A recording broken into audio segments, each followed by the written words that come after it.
Hello everyone, आपका आपके अपने चैनल नॉलेजियो पर स्वागत है।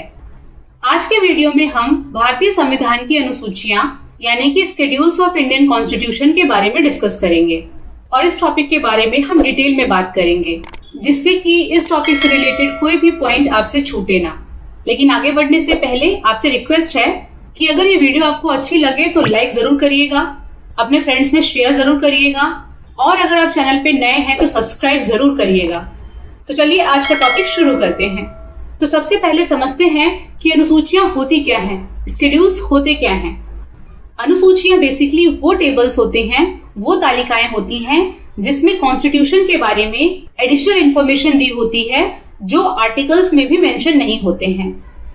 हमारे कॉन्स्टिट्यूशन में 12 अनुसूचियां हैं, लेकिन इनिशियली जब संविधान बना था यानी मूल संविधान में 8 अनुसूचियां हुआ करती थी और बाद में संशोधनों के माध्यम से यानी अमेंडमेंट के थ्रू 4 नई अनुसूचियां जोड़ी गई, जिसके बाद आज कुल अनुसूचियां टोटल शेड्यूल्स 12 हैं यानी 12 हैं। अनुसूचियों के बारे में सबसे पहला उल्लेख इंडियन गवर्नमेंट एक्ट 1935 भारत सरकार अधिनियम 1935 में किया गया था।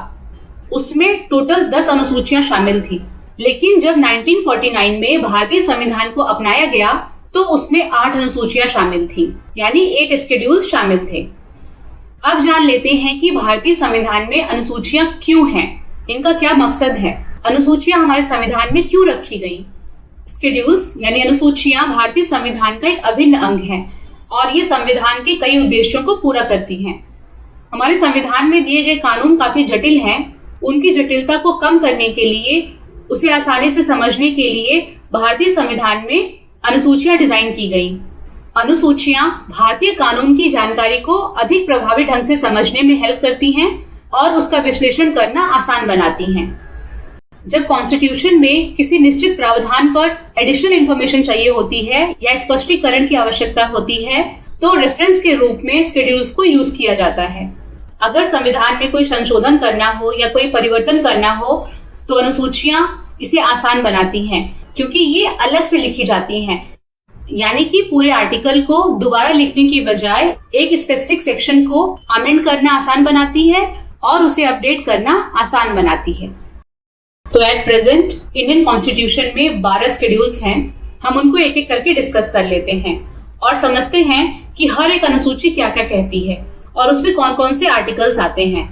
तो पहली अनुसूची राज्यों और केंद्र शासित प्रदेशों के बारे में और उनसे संबंधित जो उनके क्षेत्र हैं उनको सूचीबद्ध करती है। हमारे देश में एट प्रेजेंट 28 राज्य हैं और 8 केंद्र शासित प्रदेश हैं यानी 8 यूनियन टेरिटरीज हैं। और इस अनुसूची में 2 आर्टिकल्स आते हैं, आर्टिकल 1 और आर्टिकल 4। और दूसरी अनुसूची सेकेंड शेड्यूल इंडियन कॉन्स्टिट्यूशन के अलग अलग पोजीशंस के जो प्रिविलेजेस हैं यानी उनके विशेष अधिकार हैं, उनके अलावेंसेस यानी उनके भत्तों के बारे में और उनके इमोल्यूमेंट्स यानी कि जो उनकी परिलब्धियां हैं, इन प्रावधानों की रूपरेखा प्रस्तुत करता है।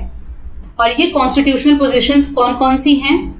ये संवैधानिक पोजीशंस हैं राष्ट्रपति, राज्यपाल, लोकसभा के अध्यक्ष और उपाध्यक्ष, राज्यसभा के सभापति और उपसभापति, विधानसभा के अध्यक्ष और उपाध्यक्ष, विधान परिषद के सभापति एवं उपसभापति, सुप्रीम कोर्ट और हाई कोर्ट के न्यायाधीश और भारत के नियंत्रक एवं महालेखा परीक्षक यानी the controller and auditor general of India.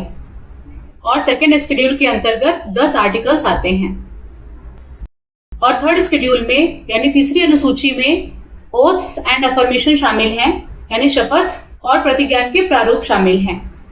और ये शपथ संघ और राज्य मंत्री के लिए, संसद और राज्य विधानमंडल के चुनाव के लिए जो उम्मीदवार हैं उनके लिए, संसद और राज्य विधानमंडल के सदस्यों के लिए, सुप्रीम कोर्ट और हाई कोर्ट के जजेस के लिए और कंट्रोलर और ऑडिटर जनरल के लिए। थर्ड शेड्यूल में इन सब के लिए ओथ्स और अफर्मेशन शामिल है यानी शपथ और प्रतिज्ञान शामिल है। और थर्ड शेड्यूल में 7 आर्टिकल्स आते हैं। और चौथी अनुसूची यानी फोर्थ शेड्यूल में राज्यसभा में हर एक राज्य को जो सीटें आवंटित है उनकी संख्या का और जो यूनियन टेरिटरीज हैं यानी केंद्र शासित प्रदेश हैं उनकी जो सीटें राज्यसभा में आवंटित हैं उनकी संख्या प्रदान करता है। और इसके अंतर्गत 2 आर्टिकल्स आते हैं।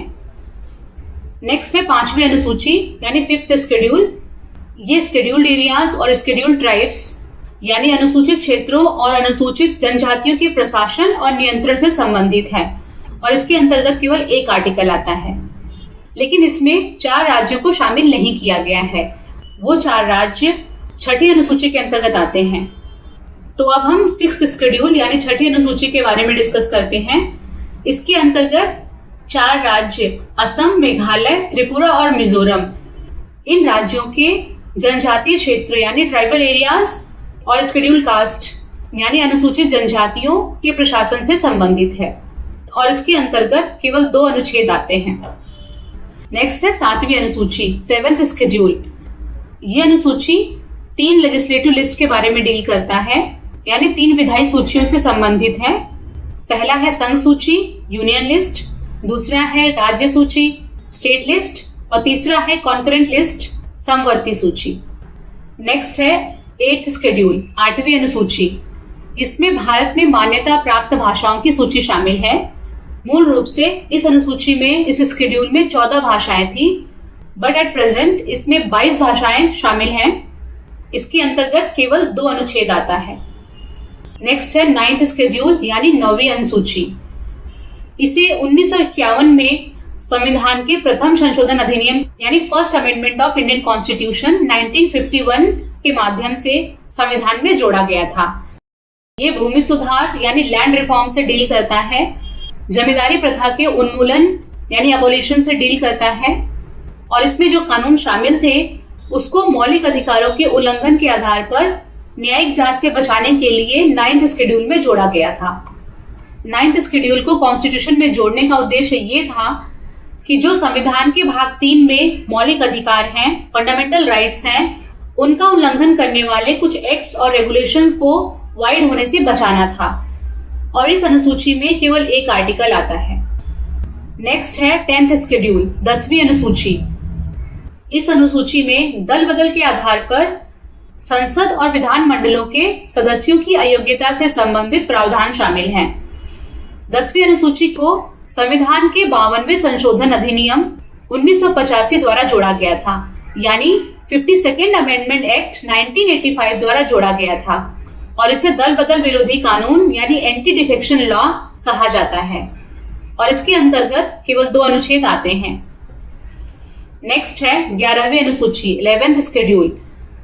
इस अनुसूची को संविधान के 73वें संशोधन अधिनियम 1992 यानी 73rd कॉन्स्टिट्यूशन अमेंडमेंट एक्ट 1992 द्वारा संविधान में जोड़ा गया। 11वीं अनुसूची पंचायतों की शक्तियों, उनके अधिकार और उनकी जिम्मेदारियों से संबंधित है और इसके अंतर्गत केवल एक अनुच्छेद आता है, वो है अनुच्छेद 243G।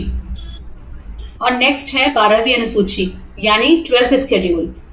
12वीं अनुसूची भी संविधान में 1992 यानी 1992 में जोड़ा गया था और ये संविधान के 74वें संशोधन अधिनियम यानी 74th कॉन्स्टिट्यूशन अमेंडमेंट एक्ट के तहत जोड़ा गया था और ये अनुसूची नगर पालिका यानी म्युनिसिपैलिटीज की शक्तियों, उनके अधिकार और उनकी जिम्मेदारियों से संबंधित है और इसके तहत भी केवल एक अनुच्छेद आता है, वो है 243W। तो इस वीडियो में हमने भारतीय संविधान की अनुसूचियों के बारे में यानी शेड्यूल्स ऑफ इंडियन कॉन्स्टिट्यूशन के बारे में जाना। अगर इस टॉपिक से रिलेटेड आपका कोई भी डाउट हो, कोई भी कंफ्यूजन हो या कोई भी क्लैरिफिकेशन हो तो आप कमेंट कर सकते हैं। अगर ये वीडियो आपको हेल्पफुल लगी, आपको इन्फॉर्मेटिव लगी तो वीडियो को लाइक जरूर करना, अपने दोस्तों को शेयर जरूर करना और अगर आप चैनल पे नए हैं और अभी तक आपने चैनल को सब्सक्राइब नहीं किया है तो चैनल को सब्सक्राइब जरूर करिएगा, क्योंकि ये आपके लिए तो फ्री है लेकिन इससे हमें बहुत हेल्प मिलती है, हमें बहुत सपोर्ट मिलता है, हमें बहुत मोटिवेशन मिलता है कि फ्यूचर में हम और भी इंफॉर्मेटिव और हेल्पफुल वीडियोस आपके लिए लेके आएं जो आपके आने वाले एग्जाम्स में हेल्पफुल हो और आपके नॉलेज को इनहेंस करें। आपका टाइम देने के लिए बहुत बहुत धन्यवाद। Thank you for watching. जय हिंद, जय भारत।